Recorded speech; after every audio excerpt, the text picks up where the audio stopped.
bienvenue dans cette quatrième émission Hop Hop Hop, toujours en compagnie de l'auteur Michel Dupont. Bonjour Michel. Bonjour Héloïse. Alors, j'ai bien pensé cette nuit à toutes les entrevues qu'on a faites les dernières journées et aujourd'hui, je suis encore en forme pour continuer.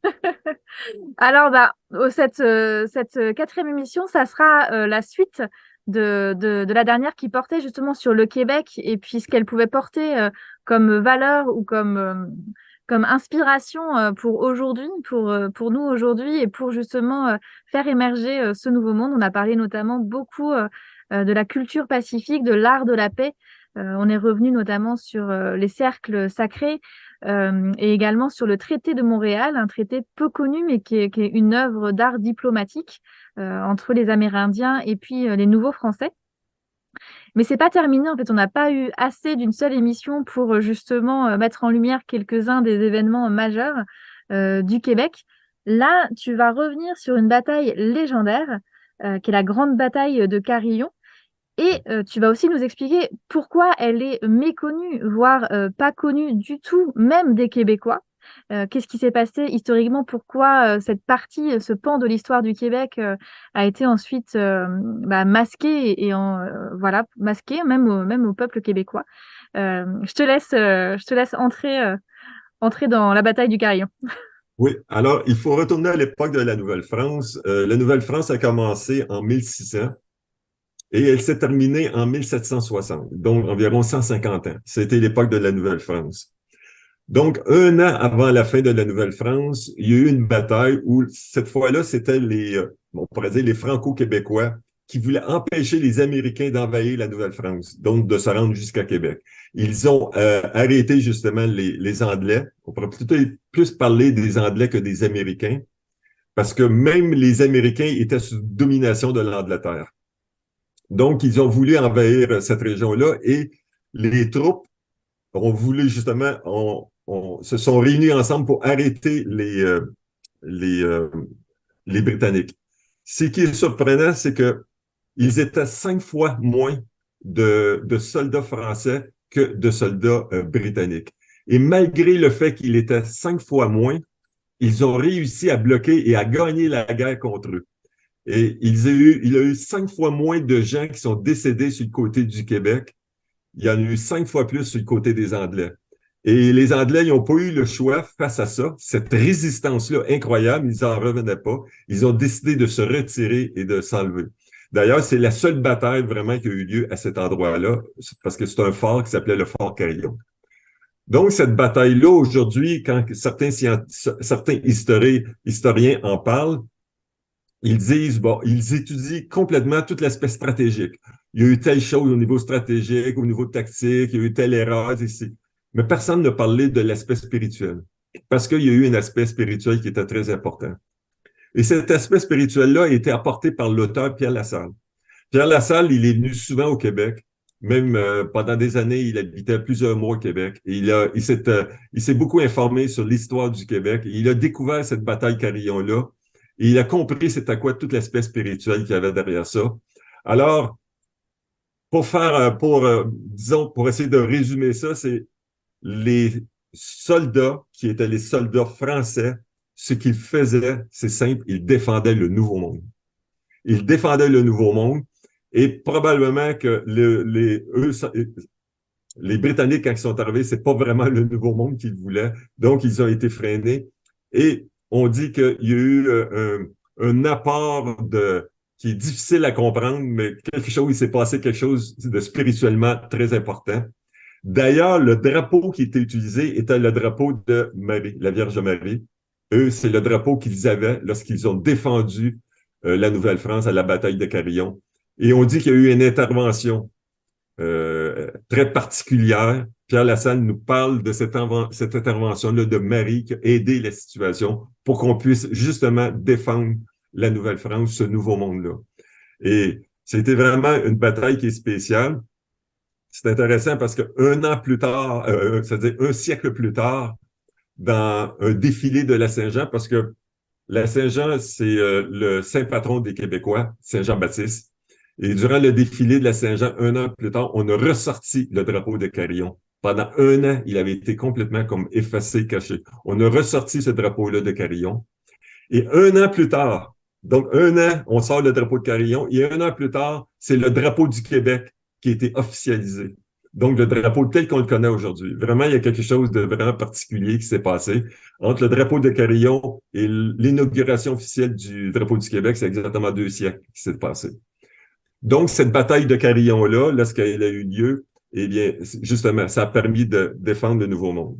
Par contre, ce qui s'est passé par la suite, un an plus tard, c'est Alors, cette bataille. avant que tu Oui, démarres, oui, quand tu dis oui, qu'il défendait le Nouveau Monde, dans ton livre, parce que voilà, c'est ni les Québécois ni les Anglais, mais c'était aussi dans leur posture, justement, tu parles, là, les Anglais, à ce moment-là, en tout cas, quand ils sont arrivés en Amérique, ils avaient un côté offensif, voire même agressif, oui, et belliqueux. oui. Ce qui n'était pas forcément le cas des nouveaux Français arrivés sur les terres du Québec, qui eux, du coup, ne cherchaient pas voilà, à attaquer pour attaquer. Et là, cette bataille a eu lieu parce qu'ils se sont défendus d'une attaque, euh, mais voilà, qu'ils n'étaient pas dans une recherche de guerre, enfin voilà, de guerre agressive. Est-ce que tu penses que ça joue cet état d'esprit, cette posture dans cet enjeu de bataille? Sur le côté des Français, il y avait des Amérindiens aussi qui étaient avec eux. Donc, ils ont défendu le territoire. C'était vraiment, c'est comme tu le soulignes très bien, c'était une bataille défensive pour eux autres. Donc, ils ne voulaient pas s'abattre, ils se défendaient. On pourrait même dire à la limite qu'ils défendaient la paix. Donc, alors que les autres, c'était les Britanniques, lorsqu'ils arrivaient ici, c'était la guerre pour la guerre. Et Ils venaient dans quel but, les Britanniques, à cette époque? C'était pour envahir ce territoire? oui, alors, il faut pas oublier que euh, il y avait la Nouvelle-France. Donc, déjà, on sait qu'en France, entre la France et la Grande-Bretagne, ils n'étaient pas vraiment amis. Donc, les Britanniques voulaient vraiment prendre le contrôle de toute l'Amérique du Nord. Donc, entre la fin de la Nouvelle-France et lorsque les Américains ont déclaré leur indépendance, il y a une période de 13 ans entre les deux. Et pendant 13 ans, toute l'Amérique du Nord était sous le contrôle des Britanniques. Hmm. Donc, et là, la Nouvelle-France, eh bien, elle est devenue sous le contrôle des Britanniques. Et donc, c'est ça. Donc, ça, c'est un an plus tard seulement. Donc, on l'a défendu, mais après ça, malheureusement, il y a eu des changements. Alors là, je peux dire qu'est-ce qui s'est passé aussi par la suite, à partir du moment qu'il y a eu ça. Il y a eu une fameuse bataille ici qu'on connaît beaucoup, qui est la bataille sur les plaines d'Abraham à Québec, entre les Anglais et les Français. Et là, c'était fini de la Nouvelle-France. Et à partir du moment que c'était fini de la Nouvelle-France, imaginons deux choses. C'est que les Britanniques se sont dit, on ne fera pas de la Nouvelle-France, on ne parle plus de la Nouvelle-France, on va plutôt parler du Québec. Parce que tous les Français qu'il y avait un peu partout en Nouvelle-France, qui allaient jusqu'en Nouvelle-Orléans, jusqu'en bas en Nouvelle-Orléans, eh bien, ils se sont concentrés au Québec. Donc, à partir de ce moment-là, c'est le Québec, on pourrait dire, comme on le connaît un peu aujourd'hui, qui était devenu le centre de la Nouvelle-France. Ils ont décidé que ce ne serait pas une de leurs provinces de leur empire britannique qui va être protestant, mais on va leur laisser la religion catholique. Donc, la religion, c'est elle, la religion catholique, qui a pris le pouvoir avec les Britanniques. Donc, d'un côté, on a la religion qui prend le contrôle du Québec, et eux, ils disent tout l'aspect spirituel, ça ne les intéresse vraiment pas. Hein? Donc, ce qu'ils ont fait, c'est qu'ils ont complètement balayé la spiritualité de la Nouvelle-France. Ils ont pris le contrôle. Tout ce qui était la société spirituelle est devenue une société religieuse. Et là, ils ont vraiment euh, entré dans la tête des gens le système triangulaire du pape, où là, c'était plus le cercle sacré. C'était vraiment ce système-là. Il fallait obéir à l'Église. Sur leur côté, les Britanniques, ils ont complètement changé la société sociologique, politique, économique. L'économie que les Français avaient réussi à faire de ce pays-là un pays doré, un pays de rêve, eh bien, c'est devenu un pays qui est complètement contrôlé par l'argent. Et par la suite, c'est devenu la domination du matérialisme. Donc, ils ont complètement détruit ce qu'il en était. Et là, pendant exactement 1 siècle, on a même dit que pendant 1 siècle, il n'y a même pas un seul bateau français qui est rentré au Québec. C'était la coupure complète avec la France. Ils ne voulaient plus rien savoir. Donc, évidemment, là, toute cette période-là de la Nouvelle-France a été détruite en grande partie. et toute la fraternité qui avait été développée avec les Amérindiens, l'Église catholique s'est arrangée pour nous le faire oublier complètement. Et même, ils ont réussi à aller au point où ils ont créé une antipathie aujourd'hui. C'est repris, mais lorsqu'on regarde, par exemple, le 20e siècle, ils ont même réussi à développer une antipathie entre les Autochtones et les Québécois. Donc, ils sont allés très, très, très loin dans ce sens-là. Les Québécois, ben, l'économie, c'était les Anglais, donc les Québécois étaient un peuple là, qui était au service des Anglais. C'était la même chose pour les Amérindiens. Et il est arrivé en 1960, où là, cette fois-là, tout a changé. On a appelé ça au Québec la Révolution tranquille. Donc, la Révolution tranquille, un des grands thèmes, par exemple, au niveau des élections, c'était mettre chez soi. Donc, les francophones décident de prendre leur économie en main. Ils ont sorti de toutes les écoles l'Église catholique pour que ça devienne non pas l'Église qui contrôle l'éducation, mais que ça devienne l'État. Et à partir de ce moment-là, étant donné que ce n'est plus l'Église qui avait le contrôle, les historiens ont commencé à étudier l'histoire du Québec, mais d'une façon différente. Et là, ils ont découvert, parce qu'avant, moi, je me souviens, on nous parlait, lorsqu'on parlait de la Nouvelle-France, on parlait des missionnaires qui venaient ici et qu'ils étaient des saints martyrs. Donc, c'était toujours comme un aspect négatif de la Nouvelle-France. Et eux, ils nous ont fait découvrir quelle est la Nouvelle-France telle qu'on la connaît, telle que j'en parle aujourd'hui, avec tout cet aspect spirituel. Il y a même des historiens qui ont réussi à comprendre la Nouvelle-France jusqu'au niveau spirituel. Ils ont compris tout l'aspect spirituel qu'il y avait en Nouvelle-France. Donc, c'est quelque chose qui est complètement différent. Ça ne fait pas partie de notre histoire, tout cet aspect-là de la Nouvelle-France. Mais si l'Église s'est arrangée pour qu'on n'en parle jamais, avec le temps, avec la civilisation et l'État profond, la civilisation, l'ancien monde profond, eh bien, c'est le gouvernement qui s'est arrangé pour qu'on n'en parle pas trop non plus. Donc, c'est comme si aujourd'hui, tu sais, tantôt, je parlais que les gens, aujourd'hui, depuis l'an 2000, ils sentent qu'il y a quelque chose dans l'air. Il y a quelque chose qui se passe. Eh bien, tu vas voir, en général, si tu viens ici, les Québec sont tous amoureux de la Nouvelle-France. Mais ils savent pas, souvent, ils savent pas c'est quoi l'histoire de la Nouvelle-France. Mais quand tu leur parles de la Nouvelle-France, les yeux viennent pétiller. Waouh, il y a quelque chose de magique. La magie de la Nouvelle-France existe aujourd'hui. On le voit, les gens adorent ça. Des fois, les gens ne comprennent pas pourquoi, mais ils l'ont dans leur cœur, la Nouvelle-France. C'est comme si on essayait de nous l'enlever, mais le peuple québécois a gardé la Nouvelle-France dans son cœur. Et c'est à côté de la Nouvelle-France qu'aujourd'hui se situe le Nouveau Monde, la lumière du Nouveau Monde. Donc, les deux se côtoient aujourd'hui chez les Québécois. Oui, et puis je pense que c'est important de retrouver ça, qu'on soit québécois ou même français ou d'une autre origine. Bah, ça fait partie du métissage ou de l'apport des cultures, mais dans cette Nouvelle-France, on retrouve des graines de valeurs, puisque une civilisation, ça se construit sur des valeurs, des fondements. Euh, et donc voilà, avec cet art de la paix, ce métissage, le lien fort et vivant à la nature, le cercle, le pouvoir du cercle. Aujourd'hui, en effet, on est dans une société ultra yang, très très carré. Tout est carré, d'ailleurs, tout est en cases.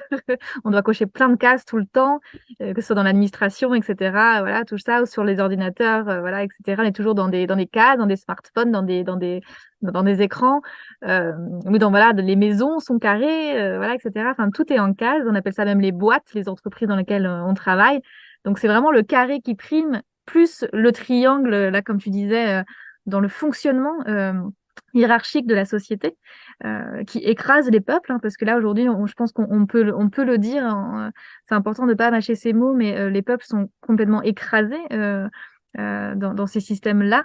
Et du coup, justement, c'était intéressant de voir que dans ce que vivaient les peuples autochtones et auxquels se sont acculturés justement les nouveaux Français quand ils sont arrivés sur ces terres qui sont devenues le Québec. Du coup, il y avait vraiment la puissance du cercle, que ce soit dans la nature, comme je disais, la nature, la terre est ronde, c'est un cercle, les troncs d'arbres et les arbres qui sont ronds, et puis aussi justement les endroits de discussion importantes pour les choix du peuple qui étaient aussi qui se passaient aussi en cercle avec le bâton de parole et scellé par le calumet de la paix. Donc je pense que c'est aussi des choses qui sont importantes à retrouver pour aussi avoir une bonne image. Je me dis si ça a été masqué, c'est aussi peut-être pour nous dire que c'est impossible pour nous, en tant qu'être humain, en tant que société, de vivre en paix, de vivre de manière harmonieuse. Ça peut nous créer une mauvaise image, on va dire, de l'histoire de l'humanité ou même de ce qu'on est capable, de nos potentiels. Donc, je pense que c'est important de s'appuyer sur des moments comme ça, réels de l'histoire, euh, de l'histoire pour justement se donner confiance pour le défi, le défi qui est pas forcément facile. Tu disais que c'était pas évident aujourd'hui. S'il y a des gens se mettent en cercle pour prendre des décisions, ce sera peut-être pas aussi facile, voilà, et paisible d'accepter le temps de bâton de parole que peut-être que ça l'était, voilà, pour les autochtones. Mais je pense que c'est important voilà, de retrouver ces racines-là. Oui, et tu sais, je te parlais de la Révolution tranquille qu'on a vécue au Québec en 1960, mais on pourrait dire que ici, les Autochtones ont vécu d'une certaine façon leur Révolution tranquille à eux. À partir de l'an 2000, on a vu que les peuples autochtones ont commencé à se prendre en main, à ce thème-là, mettre chez nous. Ils ont commencé justement à le développer et ils ont commencé à s'affirmer de plus en plus. Et on peut dire que 20 ans plus tard, aujourd'hui, euh, avec tous les événements qui se passent, il y a comme les gens qui veulent ce nouveau monde-là sont portés à aller vers les Autochtones.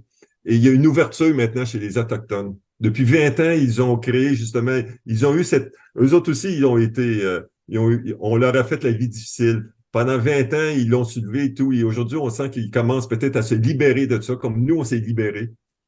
Et aujourd'hui, ils commencent à avoir ce contact-là qui se fait entre les Autochtones et les gens qui veulent de nouveaux mondes et les Autochtones qui veulent de nouveaux mondes aussi. Donc, ils commencent à avoir cette union-là entre les deux qui commence à se faire, une ouverture. Et ça, je trouve ça très, très, très intéressant parce que c'est l'union des deux qui va amener cette notion-là et cette énergie-là du nouveau monde, comme on a connu avant. C'est comme revenir à nos sources un peu. Donc, dans ce sens-là, c'est intéressant. Et tu sais, pour qu'est-ce qui est de... Je parlais tantôt du système triangulaire, le roi qui est en haut, mais il y a le système carré aussi, tu as raison. Et il y a le musée de la civilisation à Gatineau, au Québec.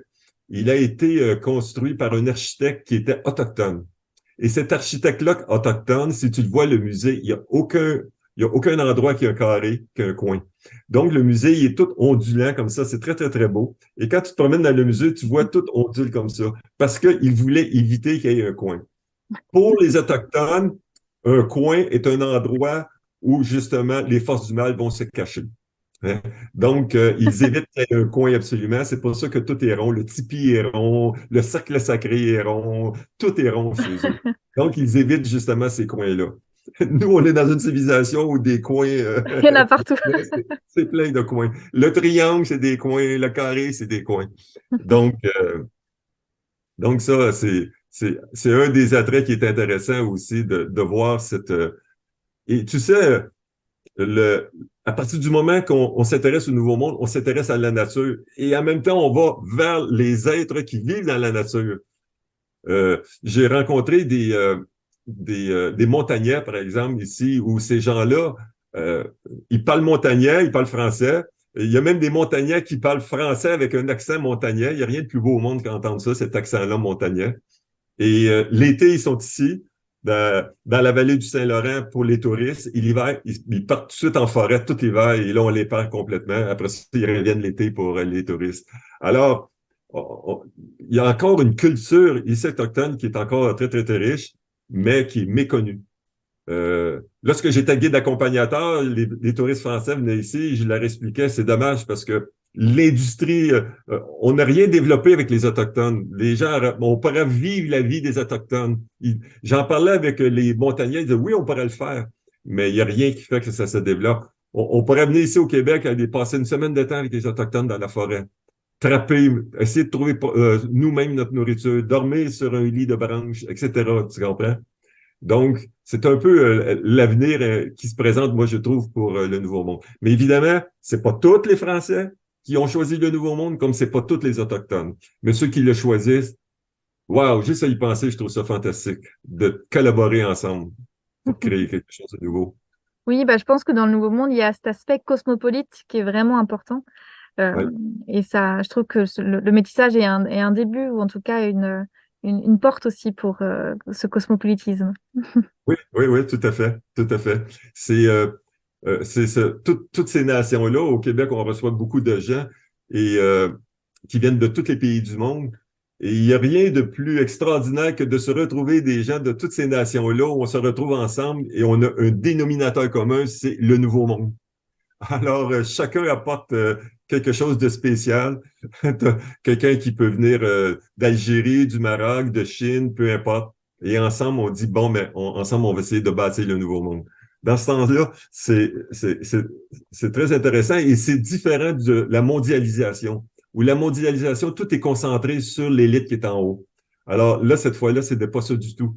Ce n'est pas ça. C'est vraiment au niveau du cercle égalitaire, justement, égalitaire, fraternel et cette liberté-là qu'on est en train de, tranquillement pas vite, de nous enlever, là. Bah, je te Alors, remercie, Michel, d'avoir partagé comment et d'avoir été généreux en faisant une deuxième émission spéciale Québec, parce qu'on n'a pas eu assez d'une. Et j'invite aussi tout le monde justement à lire ton livre. Je vais en profiter pour le remontrer. Donc, l'émergence d'un nouveau monde, voilà, où on retrouve bah, en partie ce que tu nous as partagé là aujourd'hui, mais bien plus encore. Donc c'est vraiment un livre, bah, je pense aujourd'hui à faire circuler dans les réseaux et voilà auprès des gens qui veulent ce nouveau monde justement. On le retrouve au Québec en librairie. Il a été imprimé au Québec aux éditions du Tulinois. On le retrouve aussi en numérique en France. Et la très bonne nouvelle, parce que c'était pas encore le cas quand on s'est rencontrés il y a quelques temps, en début d'année, c'est que du coup, il va arriver en France. On va pouvoir se le procurer en version imprimée en France. Là, moi, j'ai la chance d'avoir une version qui vient de la terre de la Nouvelle-France et voilà, que tu m'as envoyé. Mais donc, voilà, pour les francophones vivant en Europe, les Français, Suisses ou Belges, vous pourrez vous procurer ce livre-là. Je mettrai les liens dès que tu m'auras passé les infos, puisque c'est en cours au moment où on enregistre l'émission, c'est en train de se faire avec ton éditeur. Donc, du coup, je pourrais mettre les liens sur le site Hop Hop Hop pour tous ceux qui veulent se procurer le livre de Michel. eh oui, eh bien voilà. Je te remercie infiniment, Héloïse, et on se revoit dans pas grand temps. Voilà, et donc on se reverra et là on passera à l'actualité. On va parler là des temps actuels, de l'an 2000 à aujourd'hui, où il s'est passé beaucoup de choses et une transition quand même assez forte pour notre civilisation tout entière, là, que ce soit Québec, français, enfin là c'est global. Et on terminera aussi les entrevues par justement le futur et puis aussi comment est-ce qu'on peut faire advenir ce nouveau monde, qu'est-ce qui est possible. Oui, c'est bien. Eh bien, au revoir, Héloïse. À bientôt, Michel. Au revoir à tous.